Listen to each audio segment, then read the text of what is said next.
একদিন এক যুবক বাদশার দরবারে গিয়ে বাদশাকে বললেন, হুজুর আমাকে একটি চাকরি দিন, একটি চাকরির আমার খুবই প্রয়োজন। বাদশা তখন তাকে জিজ্ঞেস করলেন, তোমার কেমন যোগ্যতা আছে রাজ দরবারে চাকরি করার মতো? লোকটি তখন বলল, হুজুর আমি মানুষ থেকে শুরু করে পৃথিবীর প্রত্যেকটা প্রাণীর মুখ দেখেই তার বংশ পরিচয় বলে দিতে পারি। বাদশা তখন মনে মনে ভাবলো, বাহ ভালোই তো, খুবই বিচক্ষণ ব্যক্তি, তাহলে তাকে একটি চাকরি দিয়ে দেওয়া যাক। বাদশা তখন তাকে তার ঘোড়া শালের প্রধান বানিয়ে দিল। কিছুদিন পর বাদশা তাকে ডেকে বলল, আচ্ছা বলো তো আমার ঘোড়া শালের প্রধান ঘোড়াটার জাত কেমন? লোকটা তখন বলল, হুজুর আপনার ঘোড়া শালের প্রধান ঘোড়াটার জাত ভালো না।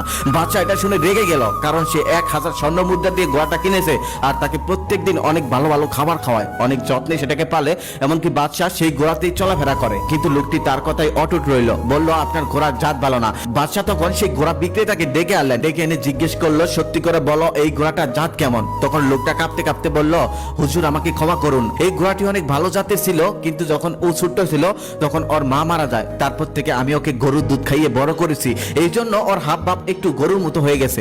বাদশা তখন সেই লোকটাকে 100টা মুরগি উপহার দিলেন আর বললেন, তুমি কিভাবে বুঝলে এই ঘোড়াটার জাত ভালো না? তখন লোকটা বললেন, এটা তো খুবই সহজ ব্যাপার, কারণ ঘোড়ারা সাধারণত মাথা নিচু করে খাবার মুখে নেয় কিন্তু মাথা উঁচু করে খায়, আর এই ঘোড়াটা গরুর মতো মাথা নিচু করে খায়, এই জন্য আমি বুঝতে পেরেছি এই ঘোড়াটার জাত ভালো না। তার কিছুদিন পর বাদশা তাকে আবার ডেকে পাঠালেন, ডেকে বললেন, আচ্ছা বলো তো আমার রানীর জাত কেমন? লোকটা তো তখন পড়ে গেল বিপদে। লোকটা তখন বলল, হুজুর এটা কি না বললে হয় না?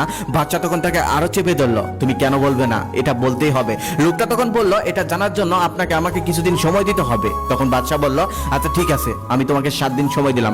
7 দিন পর আবার লোকটা হাজির হলো। বাদশা তখন বলল, 7 দিন তো শেষ, এবার বলো আমার রানীর জাতটা কেমন? লোকটা তখন বলল, হুজুর আগে আমাকে আপনার কথা দিতে হবে, আমার কথা শোনার পর যাচাই বাছাই না করে আপনি কোনো অ্যাকশনে যেতে পারবেন না, আমার উপরেও না রানীর উপরেও না। বাদশা তখন কথা দিল। লোকটা তখন বলতে শুরু করলো, হুজুর রানীমা কোনো রাজবংশের মেয়ে নয়, উনি একজন সাধারণ ঘরের মেয়ে। এই কথাটা শোনার পর বাদশা রেগে গেল, চিৎকার করে বলল, আমি নিজের চোখে দেখে, এমনকি আমার বাবা দেখে শুনে অন্য রাজ্যের একটা বাদশার মেয়ের সাথে আমাকে বিয়ে করিয়ে দিয়েছেন, আর তুই বলছো সে কোনো রাজবংশীয় মেয়ে না।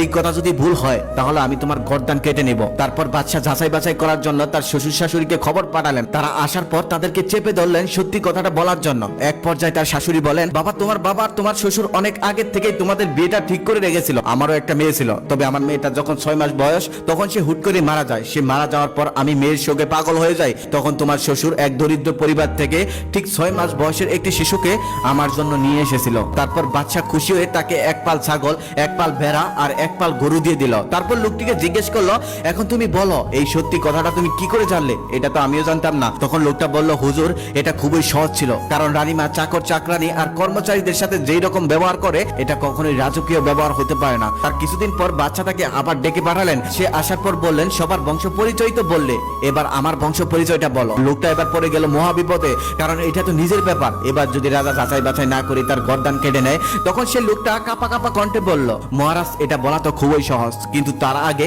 আপনাকে একটা ওয়াদা করতে হবে, যাচাই বাছাই না করে আমাকে কিছু বলতে পারবেন না। বাদশা তখন বলল, আচ্ছা ঠিক আছে ওয়াদা করলাম, যাচাই বাছাই না করে আমি কিচ্ছু বলবো না, তুমি বলো। তখন লোকটা যা বলল তা শুনে বাদশার মাথায় আকাশ ভেঙে পড়ল।